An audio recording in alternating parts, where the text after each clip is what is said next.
예, 다 같이 묵도하심으로써 주일 예배 하나님 앞에 드리도록 하겠습니다.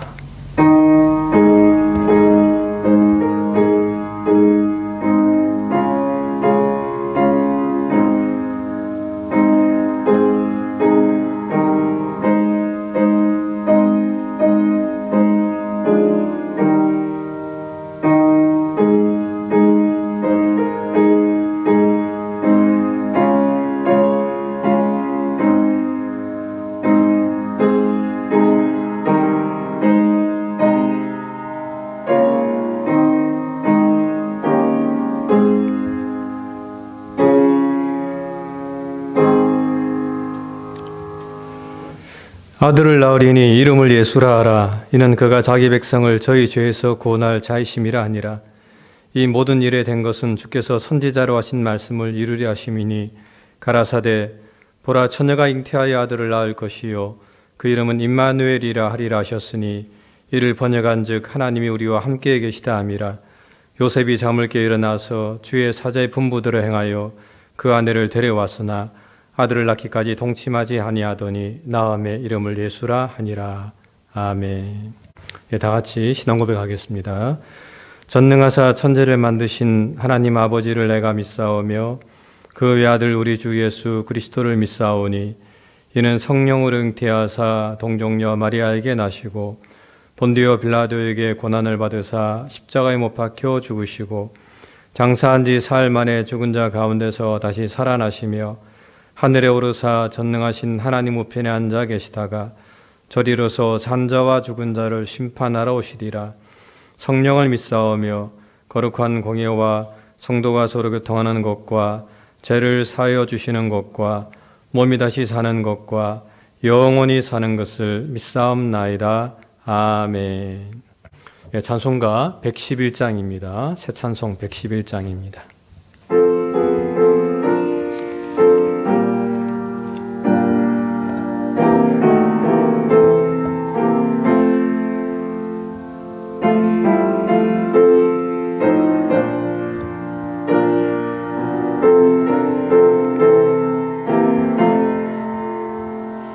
귀중한 법의 합을 주 앞에 드리고 우리의 몸과 마음도 다 함께 바치세. 진리는 오묘하고 사랑은 성결해. 주께서 탄생하시 거룩한 날일세. 주께서 주신 은혜 한없이 크오니 주께서 주신 것을 감사히 바치세. 기쁨은 충만하고 소망은 불변해. 정성과 마음을 다해 경배를 드리세. 들에서 밤을 새며 양치던 목자들 하늘에 빛난 영광 보고서 놀랐네. 천사의 기쁜 소식 목자가 듣고서 찾아와 경배하며 영광을 돌렸네.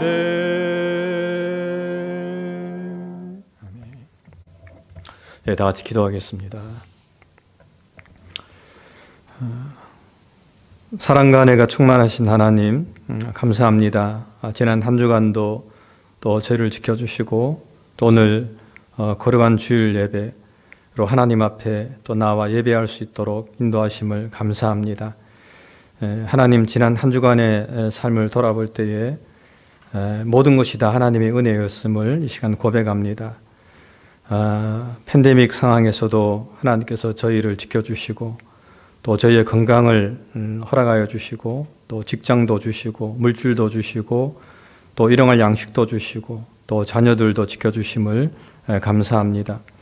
하나님, 바라옵기는 우리가 어떤 상황에서도 하나님을 향한 믿음을 가지고 주님께 나아가게 도와주시고 우리의 삶 속에서 항상 기뻐하고 쉬지 말고 기도하고 범사에 감사하면서 하나님의 뜻을 이루어가는 저의 삶이 될 수 있도록 은혜를 베풀어 주옵소서.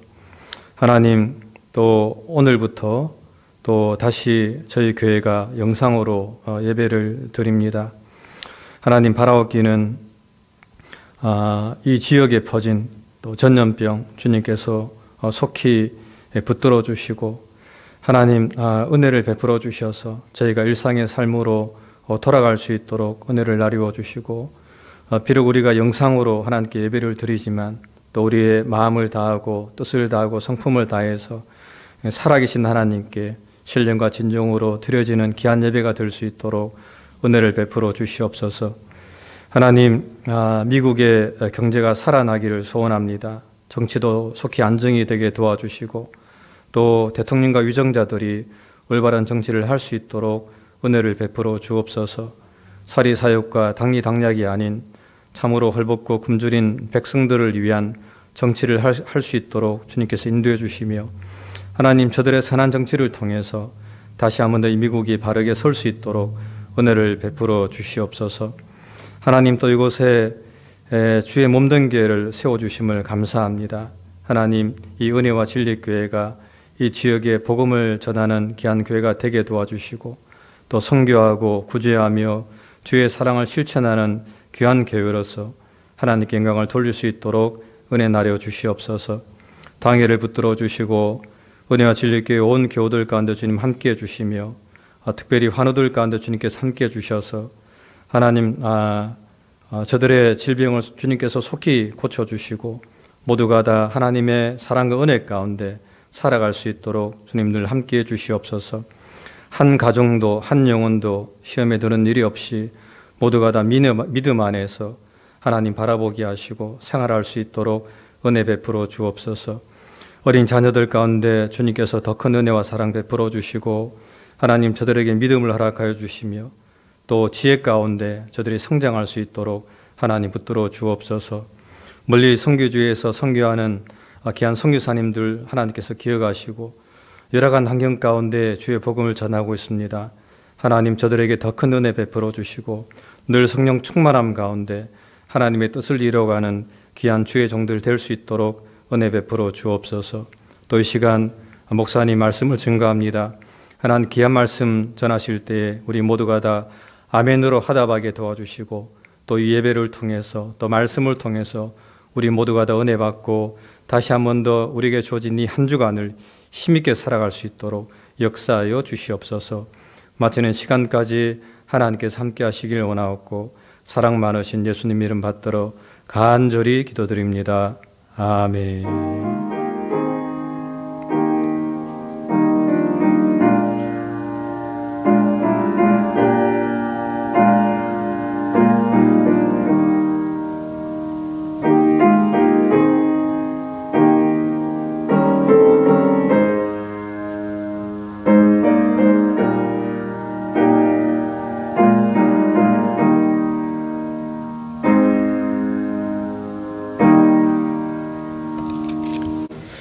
예, 말씀은 요한복음 6장 56절부터 71절 말씀까지입니다.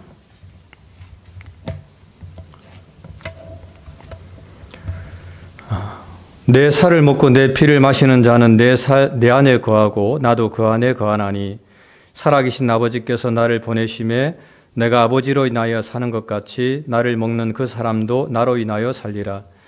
이것은 하늘로서 내려온 떡이니 조상들이 먹고도 죽은 그것과 같지 아니하여 이 떡을 먹는 자는 영원히 살리라. 이 말씀은 예수께서 가버나움 회당에서 가르치실 때에 하셨느니라. 제자 중 여럿이 듣고 말하되 이 말씀은 어렵도다. 누가 들을 수 있느냐 한데 예수께서 스스로 제자들이 이 말씀에 대하여 수근거리는 줄 아시고 가라사대 이 말이 너희에게 걸림이 되느냐. 그러면 너희가 인자의 이전 있던 곳으로 올라가는 것을 볼 것 같으면 어찌 하려느냐. 살리는 것은 영이니 육은 무익하니라. 내가 너희에게 이런 말이 영이요 생명이라. 그러나 너희 중에 믿지 아니하는 자들이 있느니라 하시니 이는 예수께서 믿지 아니하는 자들이 누구며 자기를 팔 자가 누군지 처음부터 아심이러라. 또 가라사대 이러함으로 전에 너희에게 말하기를 내 아버지께서 오게 하여 주지 아니하시면 누구든지 내게 올 수 없다 하였노라 하시니라. 이러므로 제자 중에 많이 물러가고 다시 그와 함께 다니지 아니하더라. 예수께서 12 제자에게 이르시되 너희도 가려느냐. 시몬 베드로가 대답하되 주여 영생의 말씀이 계심에 우리가 네게로 가오리이까. 우리가 주는 하나님의 거룩하신 자신 줄 믿고 알아삼나이다. 예수께서 대답하시되 내가 너희 12를 택하지 아니하였느냐. 그러나 너희 중에 한 사람은 마귀니라 하시니 이 말씀은 가룟 시몬의 아들 유다를 가리키심이라. 저는 12 중에 하나로 예수를 팔 자라라. 아멘. 오늘 요한복음 6장 56절로 71절의 말씀을 통해서 살리는 것은 영이요 육은 무익하다라는 제목의 말씀을 함께 나누겠습니다. 요한복음 6장은 많은 사람들이 오병이어의 그 기적을 경험하고 예수님을 왕으로 옹립하려고 가장 적극적으로 행동했던 그런 사람들의 마음이 드러나는 장이죠. 우리의 먹을 것을 이렇게 해결해 주는 선지자가 있다고 한다면 이 선지자가 그냥 말씀을 가르치는 것이 아니라 우리의 삶의 실질적인 문제를 해결해 주는 왕의 자리에 올라서야 되겠다라고 사람들이 결정하고 그렇게 왕으로 옹립하려고 했습니다. 그래서 주님이 그들의 마음을 아시고 그들을 떠나셨다가 다시 오셔서 가르치시는데 결론적으로 왕으로 세우려고 했던 마음은 다 사라지고 도무지 주님의 말씀을 이해할 수 없기 때문에 어중이 떠중이로 이렇게 왔다 갔다 하는 사람들이 아니라 스스로를 제자라고 생각했던 사람들 중에 많은 이들이 다 주님을 떠나고 2번 다시 주님과 함께 하지 않았다라고 하는 것을 성경이 보여주고 있습니다. 자, 그런 극적인 변화를 한 장에 다 담아놓은 중요한 이유가 무엇인가? 이런 사람들의 마음, 이런 사람들의 태도 속에서 사도 요한은 성령 안에서 무엇을 보여주려고 하는가라고 하는 것을 우리가 한번 생각해야죠. 가장 핵심은 어디 있느냐라고 이야기하면 결국 생명이라고 하는 것에 모든 것이 집약되어 있습니다. 주님 스스로가 생명의 떡이다 이렇게 말씀하셨고 내 살을 먹고 내 피를 마시는 자는 영생을 얻고 마지막 날에 내가 그를 다시 살리리라 이렇게 말씀하십니다. 그래서 가장 중요한 그 주제는 생명이라는 것인데 그럼 생명을 어떻게 우리가 소유하고 그것을 유지하느냐라고 하는 것, 거기에 대해서는 사람들이 도무지 받아들이거나 이해할 수 없는 그런 한계에 부딪혔다라고 성경 우리에게 가르쳐주고 있다는 것이죠. 살리는 것은 영이고 육은 무익하다 이렇게 주님이 말씀하셨기 때문에 이 말씀만 가지고 사람들이 이것을 또 어떻게 재해석하느냐. 그러니까 우리가 영적인 일을 하면 사는 것이고 육에 속한 일을 하면 죽는구나 라고 하는 우리의 행위 규범, 우리의 행위를 제약한 어떤 규범으로 이것을 받아들이게 됐다는 것은 또 다른 오류라고 하는 것이죠. 여러분 밖에 나가서 수고하는 게 맞습니까? 아니면 하나님 앞에 나와서 영의 생활을 하는 게 맞습니까? 그러면 이런 이분법적인 구분에서 여기 안에서의 생활만이 영에 속한 생활이고 세상에서 나가 사는 모든 것들은 해도 죽을 일이구나 이렇게 사람들이 생각하게 되는 잘못된 이분법으로 우리가 이해하는 경향이 있고 또 그런 말씀들을 들을 때가 있다는 거죠.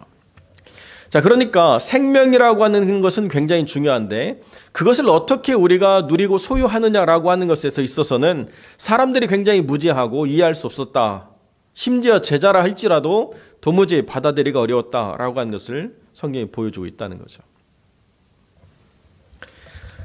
요즘 유튜브나 여러 그 방송 채널에서 등장하는 사람들이 결국 돈을 어떻게 모을 것이냐라고 하는 것을 가르치는 강연이 굉장히 활발하더라고요. 그래서 요즘 가장 큰 주제 중에 하나가 뭐냐면 금융 문맹이다. 예. 그래서 어떤 사람은 그걸 줄여서 금맹이다 이렇게 이야기하는 사람도 있는데요. 한국 사람들이 열심히 일하고 굉장히 돈을 벌려는 욕심은 많은데 어떻게 돈을 벌어야 되는지는 문맹에 가깝다. 그래서 그것을 타파해야 된다. 뭐 이런 주제들을 가지고 이야기를 많이 하더라고요. 근데 그렇게 이야기하는 사람들 중에 선두주자가 대부분 다 미국에 와가지고 돈을 벌고 한국에 들어가서 그런 일들을 주도하는 사람들인 것 같아요. 존이라든가 뭐 김승호 회장이라든가 이런 사람들이 이제 그런 일들을 하는 거죠. 그래서 부자가 되려고 어떻게 해야 되느냐, 막 거기에 사람들이 막 굉장히 관심을 가지고 경청하고 뭐 유튜브 조회수가 뭐 1000만이 넘고 뭐 책이 팔리고 뭐 이런 이야기들이 있어가지고 저도 이번에 책을 구입하면서 책을 한번 이렇게 사봤어요. 도대체 이 사람들이 무슨 이야기를 하길래 그렇게 많은 사람들이 거기에 경청하고 막 그 사람들을 닮으려고 하냐 이렇게 책을 한번 사서 봤는데요. 결국은 그거예요. 빨리 부자 되려고 하는 마음 자체를 먹지 말고 어떻게 하면 그것을 유지 관리하면서 내가 나중에 모든 것을 내려놓고 은퇴했을 때 누군가에게 짐지우지 않고 사느냐 이거를 이야기하더라고요. 결국 지금 이 부의 문제를 당장 해결해 줄 것처럼 사람들이 막 귀를 기울이는데 이 사람들의 포인트는 어디에 있느냐? 지금 당장 부의 문제를 해결하려고 하는 건 투기나 도박이기 때문에 그런 건 없다는 거예요. 누구도 그런 것을 이야기해 줄 수 없다. 다만 네가 정상적으로 네 삶을 계획해서 잘 관리하면 나중에 네가 은퇴를 하거나 어느 시점에 되면 누군가의 눈치 보지 않고 살아갈 만큼의 부는 가질 수 있다. 이 얘기를 하더라고요. 그런데도 사람들이 거기에 양이 안 차는 거죠. 어떻게 하면 초단시간에 대박을 터뜨려가지고 순식간에 내 삶을 부의 어떤 자리로 옮길 것인가 막 이것만 관심 있는 거예요. 그런데 그 김승호 회장이 쓴 책을 이렇게 제가 쭉 보니까 이분이 어느 한 대학에서 최고 경영자 과정을 이렇게 지도하는 그런 시간들이 있었는데 나름대로 한국에서 돈 좀 벌었고 뭐 상품을 개발해서 아주 뭐 사업을 잘하는 분들이 이렇게 와서 어떻게 하면 미국이나 다른 유럽으로 이것을 판로를 개척하고 관계를 형성할 것인가 뭐 이런 것들을 이제 배우는 과정으로 사람들이 들어왔는데요. 그 사람들을 데리고 미국이나 캐나다 이렇게 가면서 너무 깜짝 놀랐다는 거예요. 한국에서 사업을 성공해가지고 돈은 벌었는데 정말 이 사람들 데리고 이런 유럽이나 미국을 가면 나 뜨거워서 어디 이 사람을 소개를 못 시켜주겠다라는 거죠. 그래서 자기가 돌아와가지고 최고 경영자 과정에서 뭘 가르쳤느냐? 제발 바닥에 침 뱉지 마라. 전화기를 들었으면 좀 조용히 통화해라. 네가 문을 열고 들어가려고 할 때 누군가 나오면 문을 좀 잡고 있어라. 특별히 여자가 나오면 더 그리고 몸이 불편한 사람이 있으면 확실히 좀 잡고 있어라. 한국 식당 가면 팁 좀 줘라. 뭐 이런 거 가르치는 거예요. 너무 기본이 안 돼 있어가지고. 식당 가서 소리치지 마라. 너무 기본이 안 돼 있으니까 누구를 바이어를 만나서 사람을 소개시켜 줄 때 자기가 당황스러워가지고 깜짝깜짝 놀랄 때가 있다는 거죠.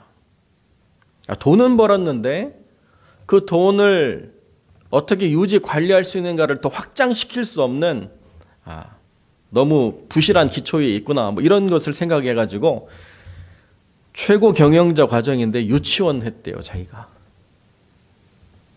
사람들이 뭔가 마음은 굉장히 절실하고 노력은 굉장히 많이 하지만 기본을 갖추고 살아가는 것에 있어서는 얼마나 무지한가라고 하는 것을 보여주는 한 부분인 것 같아요.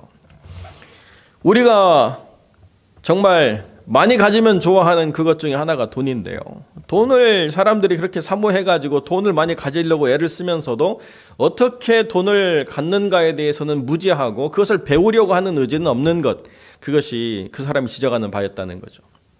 이 현상을 살아가는 데 있어서 필요한 것도 사람들에게 있어서는 배움을 필요하고 경청을 필요하고 변화를 필요하는데 이 생명에 관한 것이라고 하는 것은 얼마만큼 중요하고 얼마만큼 큰 변화를 일으켜야 되는가라고 하는 것은 이로 말할 수가 없는 것이죠. 그래서 사람들이 주님의 말씀을 경청하면 경청할수록 자기 내면에 더 큰 반발이 일어나고 뭘 이해만 쌓여져서 결국에는 더 이상 주님의 말씀을 듣기를 거절하고 떠나가 버렸다는 것입니다. 남아있는 사람은 둘 중에 하나라는 거예요. 영생의 말씀이 여기 있다라고 믿고 붙어 있든지 아니면 주님을 넘어뜨리려고 하는 마귀에 속한 자든지 둘 중에 하나가 아니고서는 이제 변별력 없는 그런 어중이 떠중이의 사람들은 다 사라져버렸다는 것입니다. 확실하게 영생의 말씀이 있다라고 믿는 사람만 남든지 아니면 주님을 넘어뜨리려고 하는 사람만 남든지 나머지 사람들은 다 떠나가 버렸다는 거죠. 참 어떻게 보면 이런 방식으로 주님이 구별하셨다는 것이 굉장히 큰 도전이 되고 또 실질적으로는 큰 어려움이 되는 부분이 되기도 합니다. 교회를 섬기는 목사로서 예수 믿을 사람만 남으세요. 이렇게 이야기한다고 한다면 그것이 얼마나 편협적이고 얼마나 획일화된 어떤 요구를 하는 것인가라고 생각할 부분이 굉장히 많다는 거죠. 그러나 그럼에도 불구하고 주님이 왜 이렇게 이야기하셨는가에 대해서는 우리가 한번 분명하게 짚어볼 필요가 있다는 것입니다. 자, 생명을 우리가 어떻게 얻느냐라고 하는 것은 영이 할 일이라는 거예요. 살리는 것은 영이 할 일이라는 것입니다. 육에 속한 모든 것들은 그 생명과는 무관할 수밖에 없다라고 주님이 이야기하시는 것이기 때문에 그러면 우리는 어떤 존재냐라고 이야기하면 우리는 우리의 영적인 상태라고 하는 것을 주님이 어떻게 판단하시느냐, 주님을 만나기 전에는 이미 사망이고 육으로만 살아가는 존재라는 거죠. 육에 속한 존재라는 것입니다. 그러니까 육에 속한 어떤 행위라 할지라도 그것이 영원한 생명을 우리에게 허락할 수 있는 그러한 근거가 없다라고 분명히 이야기하시는 것입니다. 그러면 생명은 어디에 있느냐? 내가 너희에게 한 말씀 안에 있다는 거죠. 내가 너희에게 이런 말씀이 영이요 생명이다. 주님 이렇게 얘기하시는 거예요. 우리가 어떤 행위를 통해서 무언가를 온전케 할 수 있다라고 생각하는 모든 것들은 다 거짓된 것이다. 그러면 행위 무용론이냐? 적어도 살아난 생명에게 있어서만 행위가 의미가 있는 것이고 육에 속한 모든 영혼들의 그 행위라고 하는 것들은 무용하다는 것이 맞다는 것입니다. 그런데 내가 주님의 말씀을 듣고 그 말씀에 붙잡힌 바 된 삶 안에서 그 행위로 어떻게 하나님께 영광을 돌릴 것인가라고 하는 그 변화가 온전치 않은 가운데 단순히 육에 속한 행위를 규정하고 영에 속한 행위를 구별해서 영에 속한 행위만 하겠다라고 한다 하더라도 그것은 아무런 의미가 없다는 거죠. 아무리 경건한 모습을 가지고 아무리 내 자신을 바꾸고 변화시키려 해도 되어지지 않는다는 거예요.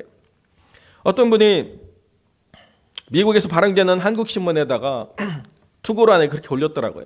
자기가 예수를 믿고 싶어가지고 오랜 세월 교회를 다니고 성경도 많이 읽어봤는데 도무지 믿어지지 않는다는 거예요. 어떻게 처녀 몸에서 아이가 태어나고 죽은 자 가운데서 살아날 수 있는가? 자기는 아무리 교회를 다니고 아무리 성경을 읽어도 믿어지지 않는다는 거예요. 이걸 나에게 정말로 설득시켜서 믿을 수 있게 하는 사람이 있다고 한다면 내가 한번 예수 믿어주겠다. 누가 한번 설명 좀 해봐라. 그렇게 올렸더라고요.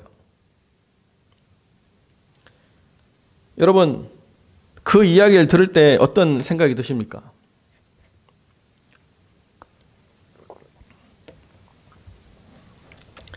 믿어지지 않는 것은 우리가 참 안타까운 부분이지만 나를 확신시켜라 라고 하는 것에 내재되어 있는 큰 오류가 무언가를 스스로가 인지하지 못하는 거예요. 이건 발명에 대한 이야기가 아니에요.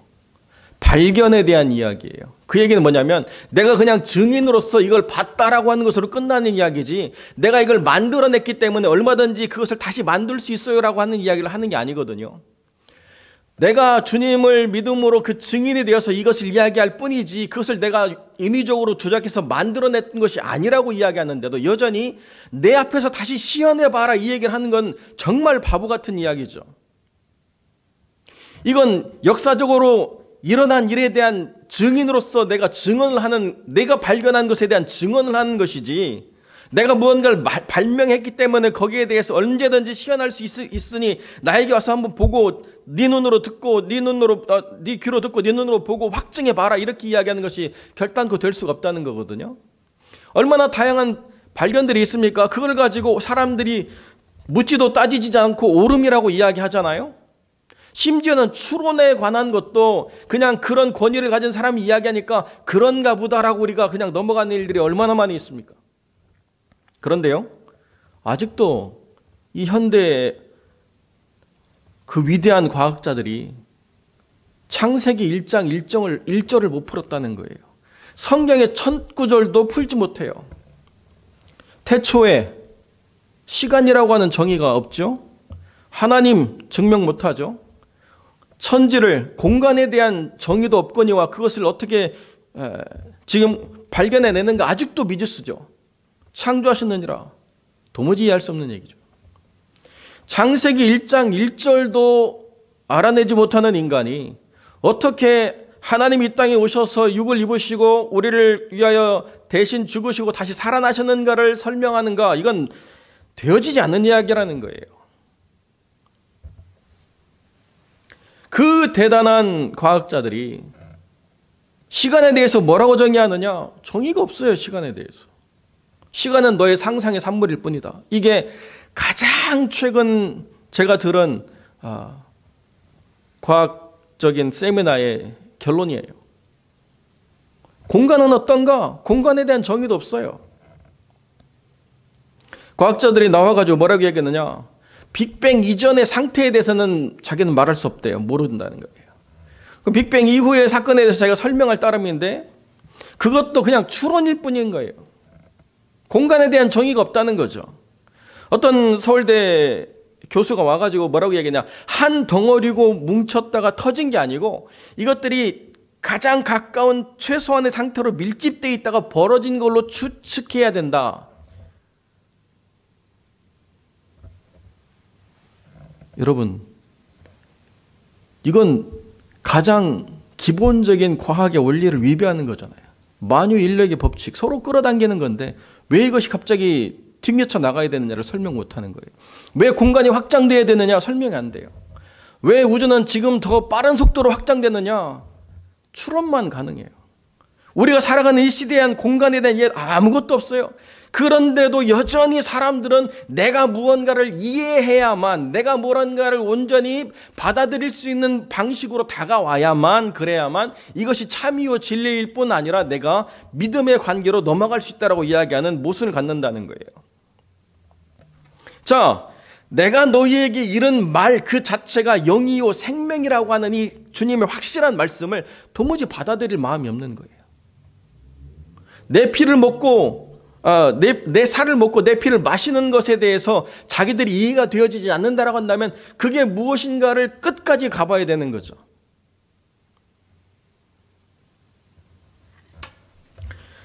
그 주님의 내주하심이라고 하는 것을 왜 이렇게 함축적으로 표현할 수밖에 없느냐?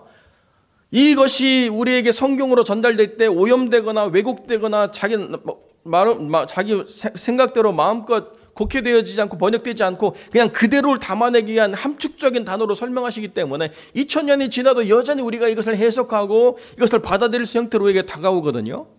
그 사람들에게 완벽한 이해의 방식으로 설명한다고 한다면 그것은 그 사람의 방식에 결국 갇혀서 또 다른 세대에게 전달될 때는 변형이 될 수밖에 없기 때문에 영에 속한 이 말씀들을 이렇게 추상적으로 함축적으로 전달해 내시는데요.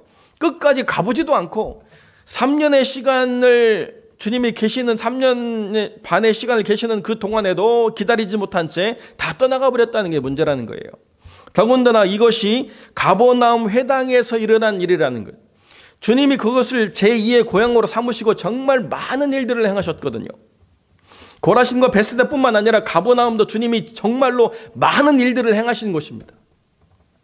그렇다고 한다면 그렇게 주님이 많은 말씀과 많은 역사로서 증거하는 자리에 있었다고 한다면 내가 저 말이 이해되어지지 않을 때에 나의 머리를 의지할 것인가 아니면 그분의 권위를 인정할 것인가 분명한 그 기준 앞에서 내 이해되어지지 않는 나를 부인하고 주님을 내가 선택해서 그 권위 아래 순복하리라 라고 결정을 하면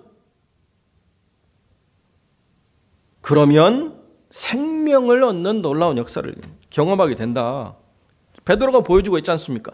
영생의 말씀이 계심에 우리가 누게로 가버릴까? 이게 주님이 기대하시는 가장 중요한 핵심이었다는 거죠. 내가 주님 안에서 변화되어서 어떻게 하면 생명만이 드러나는 행위를 할 수 있도록 하는 방법론을 배울까가 아니라 영생의 말씀이 여기 계시다라고 하는 주님의 임재와 내주하심에 대한 분명한 이해를 가졌든 안 가졌든 간에 믿음의 고백으로 해냈다는 것이 이것이 주님이 기뻐하시는 바라는 거예요. 주님이 다른 언어로 표현하시죠. 내 말이 너희 속에 거하면 내 제자가 되고 진리를 알지니 진리가 너희를 자유케 하리라. 진리를 아는 게 뭐냐? 내 말이 너희 속에 거하는 거예요. 어떻게 우리가 자유하느냐? 주님의 제자가 되기 때문에 자유해지는 것입니다. 그 이야기는 뭐냐면 이제 우리의 모든 그 삶의 규범과 모든 권위가 어디로부터 오느냐라고 이야기할 때에 내 안에 주어진 그 영이요 생명이신 말씀이 내 안에 거하여서 나를 주관하시기 때문에 이게 가능해진다는 거예요. 내가 이해되어졌기 때문에 그것을 정의하고 그것을 이해하는 방식으로 표현해낼 수 있기 때문에 가능한 게 아니라 내가 이해되어지지 않고 때로는 감정적으로 동의할 수도 없는데도 말씀이 내 안에서 나를 주관하심으로 말미암아 그 말씀이 나를 이끌어 가실 때에 내가 영의 삶을 살고 내가 생명을 소유한 자로 살아가고 내가 이것을 통해서 하나님의 영광을 돌리는 귀한 삶을 사는 것이다. 이것이 가장 중요한 깨달음이라는 거죠. 주님이 부활하시고 난 다음에 다시 그 갈릴리 바다에 가서 제자들을 만나시고 그리고 난 다음에 그들을 다시 이렇게 세우시죠.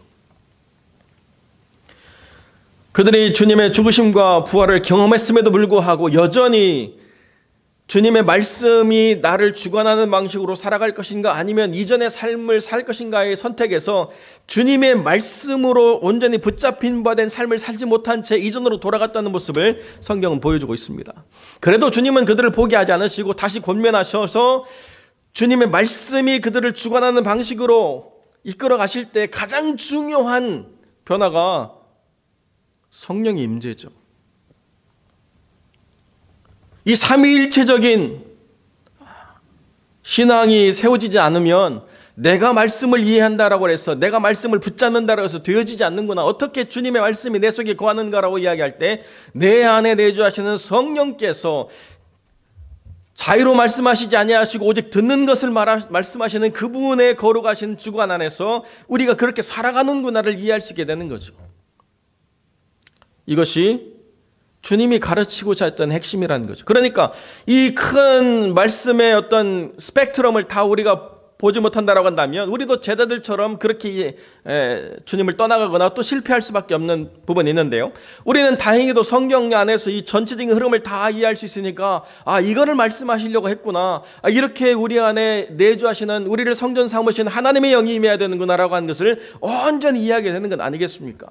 그런데 여전히 이해는 그렇게 하면서도 행동을 어떻게 하려고 하느냐? 세상과 하나님을 분리해내고 영에 속한 행동과 육에 속한 행동을 우리가 다른 것으로 이해하려고 하는 이분법적인 사고를 버리기가 힘들기 때문에 자꾸 오해할 때가 참 많다는 거죠. 어떻게 살아가느냐? 가장 중요한 핵심은 여기 있습니다. 말씀이 나를 주관하는 대로, 성령이 나를 이끄시는 대로. 이게 하나거든요. 성령이 나를 이끄시는 대로라고 하는 것은 말씀이 나를 주관하는 대로라고 하는 이 분명한 이해를 가질 때에 잘못된 어떤 초월 신앙으로 넘어가지 않고 분명히 내 속에서 역사하시는 성령이 말씀 속에서 나를 어떻게 이끌어 가시는가에 대한 그 분명한 이해를 가지고 영에 속한 일들을 우리가 계속 펼쳐갈 수 있는 것, 거기에 신앙의 핵심이 있다는 것입니다.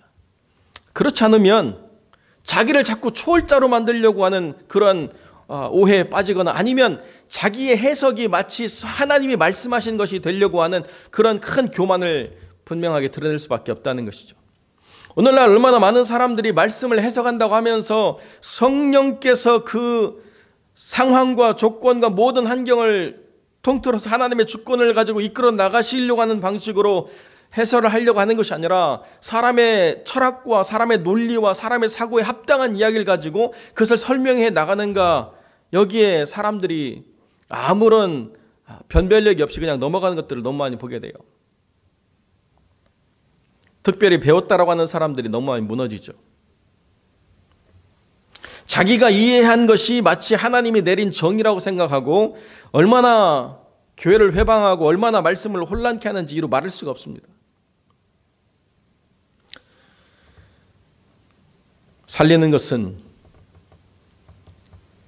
영이다 라고 이야기할 때 그것은 내가 너희에게 이른 말이고, 내가 너희에게 이른 말은 성령께서 우리에게 그것을 주장하시는 바에 달려있다는 것이죠.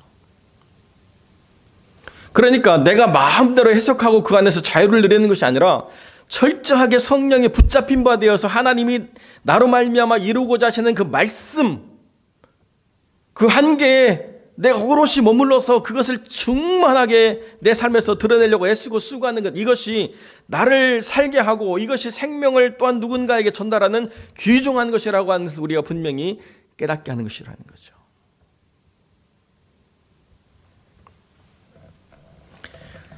그렇지 않으면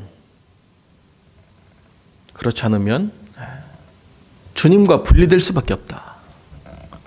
이것이 요한복음 6장 66절에 드러나는 사람들의 선택이라는 것입니다. 많은 사람들이 자기 원하는 바를 얻으려고 말씀을 읽기도 하고 또 교회에 나와서 신앙생활을 하기도 하고 그런 선택들이 참 많이 있죠.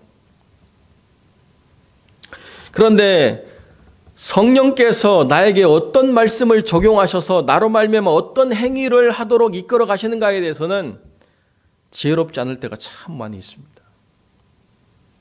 자기 생각대로 믿으려고 하고 자기가 좋아하는 방식으로 살려고 하면서 그것이 하나님이 기뻐하시는 방식이라는 인정을 받으려 하고 자기가 이해한 만큼만 살아가고 자기 이해를 넘어서는 이야기는 부당하다고 이야기하는 그런 일들을 벌일 때가 얼마나 많은지 모르겠다는 거죠.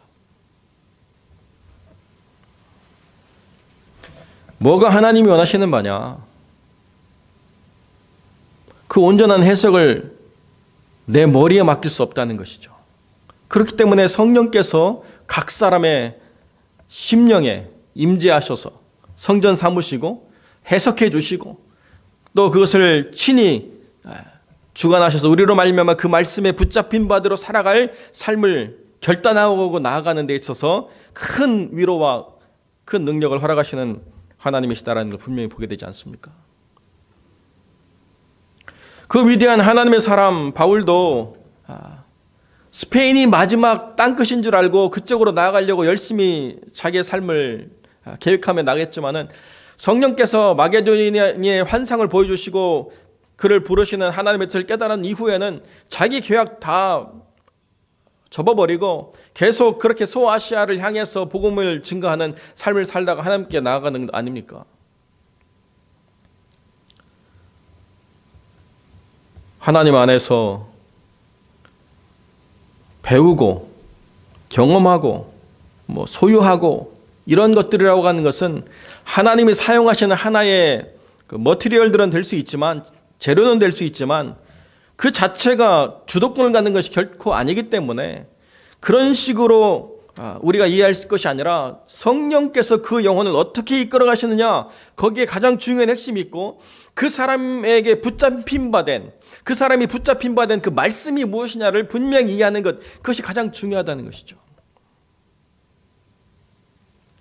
그래서 제가 전에도 우리 사랑하는 성도들에게 그런 말씀을 드렸습니다. 한 말씀이라도 그 말씀에 대한해서 열매 맺기를 위해서 결단하고 나가는 것이 중요하다. 단 한 말씀이라도 내 인생의 끝까지 그 말씀과 동행하는 것이 중요하다. 뭐 이것저것 취사 선택은 많이 해가지고 막 다양하게 포석은 했는데요. 한 집도 못 짓고 끝나버릴 수 있죠.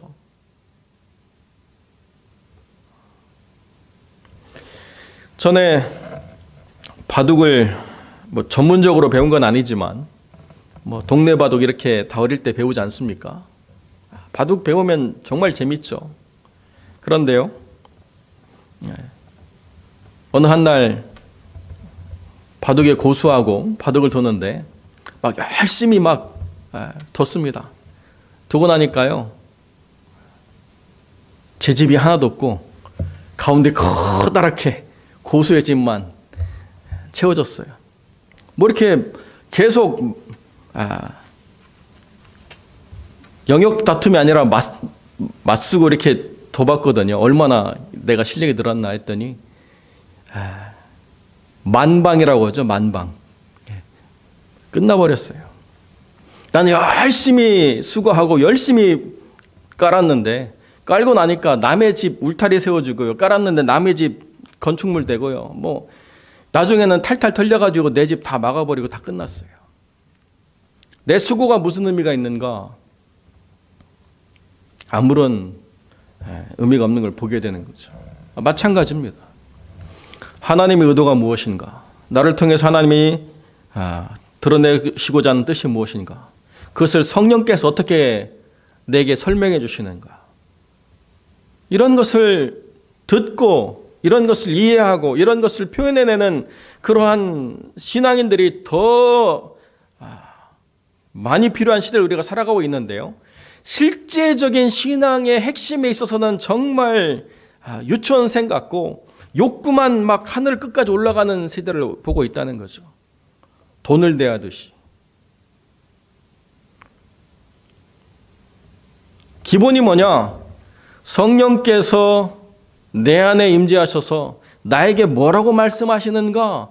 지금 하나님께서 나에게 들려주시는 말씀, 영이요 생명인 그 말씀이 어떻게 내 안에 울림이 되고 어떻게 표현해내려고 하는가라고 하는 것을 성령이 나에게 어떻게 가르쳐 주시는가? 예수의 영이 어떻게 내 안에서 역사하는가?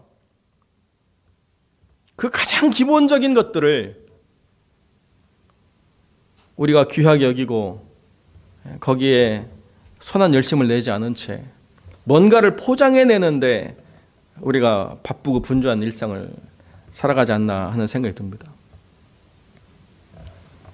여담입니다만 제가 전에 LA 있을 때 이렇게 어떤 합창단에서 모일 때마다 말씀을 증거했는데요. 그 말씀 증거할 때 이렇게 찬양을 또 같이 했는데 옛날 찬양을 하나 들고 왔어요. 우리 선배들이 부르던 찬양. 그랬더니 그거 부르시게요? 요즘 좋은 찬양 얼마나 많은데. 뭐 그런 것들이 그 사람들의 문화냐? 그게 아니었습니다. 제가 처음 미국 와가지고 이렇게 처음 나갔던 출석했던 교회에서 황금송을 이렇게 부르게 됐는데요. 옛날 찬양 들고 나갔더니 반주자부터 실망해요. 그거 하려고?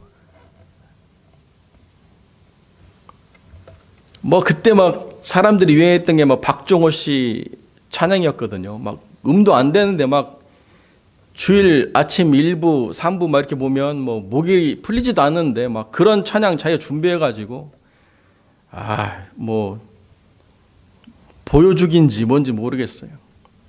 제가 말씀하고자 하는 게 뭐냐? 신앙이 문화가 돼서는 안 된다는 거예요. 신앙의 어떤 내 삶의 수준을 이야기하는 그런 어떤 것으로 표현돼서는 안 된다는 거죠. 실제가 빠지면. 살아가는 방식으로서는 물론 중요한 것이지만, 그러나 무슨 나의 수준을 말하는 어떤 것으로 이야기해서는 그것은 아니라는 거죠. 주님을 아는 것이라고 하는 것은 그 붙잡힌 바 된 말씀이 어떻게 그 삶을 이끌어갔는가를 설명할 수 있고 그 열매들을 드러낼 수 있을 때 가능한 것이라는 거죠. 그것이 아니라고 한다면 우리는 우리 스스로를 다시 되돌아봐야 될 때 바로 그때라는 것입니다. 이렇게 혼란스럽고 이렇게 어지러운 세상에서 우리가 어디에 가장 중요한 방점을 둬야 되느냐라고 이야기할 때에 그렇게 많은 제자들이, 그렇게 주님을 따르고자 했던 사람들이, 그렇게 모든 것을 버려두고 주님을 온전히 따르려고 했던 사람들이 왜 주님과 끝까지 가지 못했는가? 그들은 그렇게 생명을 찾았음에도 불구하고 왜 생명을 눈앞에 두고 포기했는가? 우리는 과연 어디에 와 있는가? 우리는 어디까지 따라왔고 우리는 어느 시점에서 포기할 수밖에 없는 우리의 내적인 자아를 가지고 있고 우리는 어떤 것에 붙잡혀 있는가라고 하는 것을 다시 생각해 봐야 된다는 것이죠. 영생의 말씀이 어디에 있는가? 우리는 누구에게로 가야 되는가? 이 베드로의 대답이 우리가 되짚어야 될 가장 중요한 핵심이라는 것입니다. 살리는 것은 영이고 육은 무익한 것입니다. 그 이야기는 어떤 행위 규범에 관련된 것이 아니라 말씀에 붙잡힌 바 된 내 삶의 가치를 달아보라고 이야기하시는 것이고, 붙잡힌 바 된 말씀의 주권은 내 이해가 아니라 내 안에 거주하시는 성령이라는 것을 반드시 깨닫고 영에 속한 사람으로 생명의 거룩한 증거자가 되시기를 우리 주님의 이름으로 간절히 축원드립니다. 기도하겠습니다. 거룩하고 존귀하신 아버지 하나님, 말씀에 대한 오해와 몰 이해가 우리의 신앙을 얼마나 왜곡시키고 또 성장에 방해가 되는지 이루 말할 수가 없습니다. 오직 성령에 붙잡힌 바 되어 그 뜻을 하나님의 주권에 두고 하나님께서 이끄시는 대로 그 말씀을 의지하여 나아가는 삶이 되게 하시고, 삶에 실제적으로 구체적인 걸음걸음 성령과 동행하는 것들을 훈련하게 하시고 그 음성에 귀 기울이게 하시고 그 뜻대로 순복해 나가는 삶이 될 수 있도록 사랑하는 모든 성도들의 삶을 붙잡아 주시옵소서. 오늘 우리가 함께 얼굴과 얼굴을 대면해 예배드리지 못하는 이 상황 속에서도 성령께서 각 사람의 심령에 말씀하시고 잘 박힌 못과 같이 그 말씀이 붙들려 온전히 그 삶을 주관하는 거룩한 역사를 드러내 주옵소서. 주님이 함께해 주시길 간절히 소망하며 거룩하신 우리 주 예수 그리스도 이름으로 기도드립니다. 아멘. 교회 앞에 광고 드립니다. 이 재난과 또 정치적인 혼란으로 우리가 굉장히 어려운 시간을 보내고 있는데요. 하나님께서 이 땅을 속히 구해 주시기를 함께 기도해야 될 때를 우리가 분명히 경험하고 있습니다. 우리의 생각과 우리의 어떤 취향, 여러 가지 모든 걸 다 떠나서 하나님이 역사하시기를 기도하는 것이 가장 우선인 줄로 믿습니다. 우리 계속 시편을 묵상하고 있는데요. 날마다의 삶 속에서 다른 것보다도 더 말씀이 우리를 살리는 힘인 것을 더 깊이 경험하게 되는 것 같습니다. 우리 사랑하는 성도들도 날마다의 삶 속에서 어떻게 그 시편의 기자가 하나님을 경험하고 믿음으로 고백하는가를 또 함께 배우고 또 훈련하는 시간이 되시기를 바랍니다. 교회가 당분간 영상 예배로 주일 예배를 대신해야 될 상황입니다. 상황이 개선되는 대로 함께 모여 예배드릴 수 있도록 공지를 바로 하도록 하겠습니다. 다음 주일은 우리가 성탄 감사 주일인데요. 모든 주일이 다 그렇지만 처음으로 성탄 감사 주일을 우리가 영상으로 또한 드리게 되는 것 같습니다.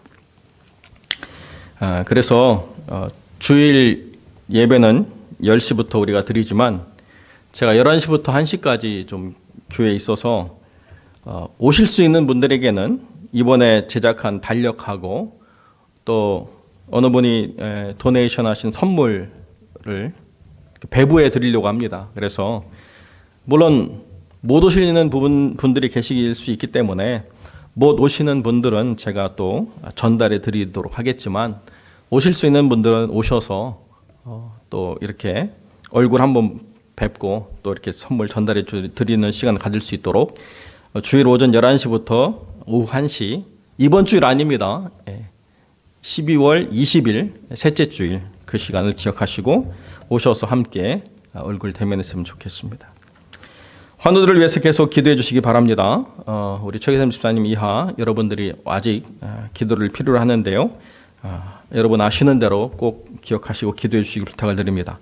또 의료 현장 갈수록 상황이 점점 힘들어지는 상황인 것을 보게 되는데요. 우리 문인자 집사님, 배진희 집사님, 우리 상황 가운데서 하나님 안전을 지켜주시기를 기도하고 또 필수 사업장으로 수고하는 성도들의 안전을 위해서도 우리 함께 기도해야 될 줄로 압니다. 선교지로 돌아가는 사역자들 또 선교 현장 위해서 계속 기도해 주시고요. 또 목회자들 위해서도 기도해 주시길 부탁을 드립니다. 추가적인 광고의 말씀이 없으시면 찬송 126장 함께 찬양드리겠습니다.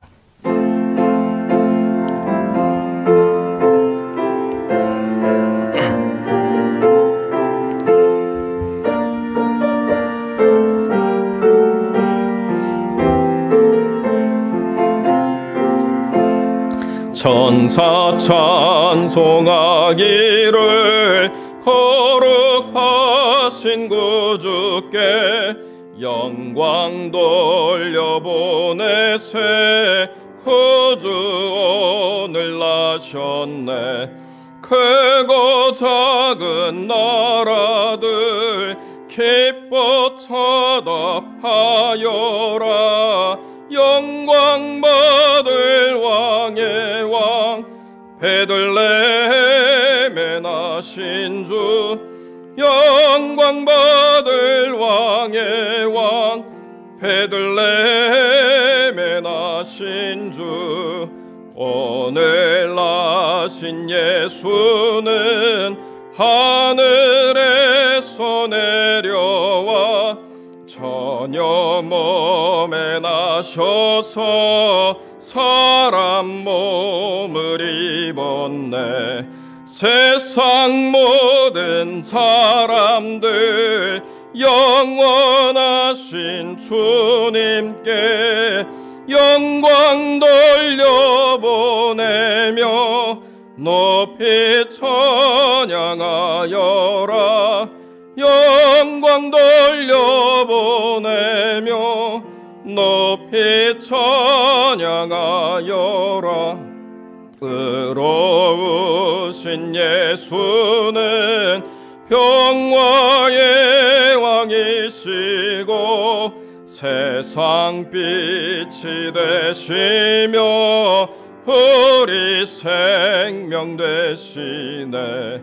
죄인들을 불러서 거듭나게 하시고 영생하게 하시니 왕께 찬양하여라.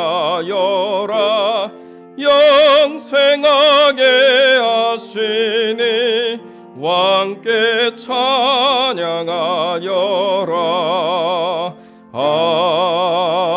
아멘. 기도하겠습니다. 거룩하고 존귀하신 아버지 하나님, 감사와 영광을 주께 돌립니다.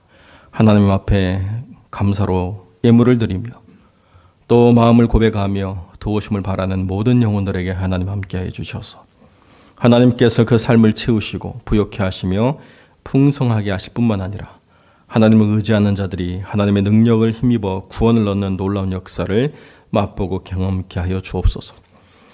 이 혼란스러운 세대 속에서 오히려 주를 찾으며 주께로 돌아오는 귀한 회복의 참된 부흥의 역사가 일어날 수 있도록 하나님 함께 하시고 어려운 현장 가운데 수고하는 모든 영혼들이 하나님을 덧입음으로 하나님 안에서 온전케 될 수 있도록 하나님 역사하여 주옵소서.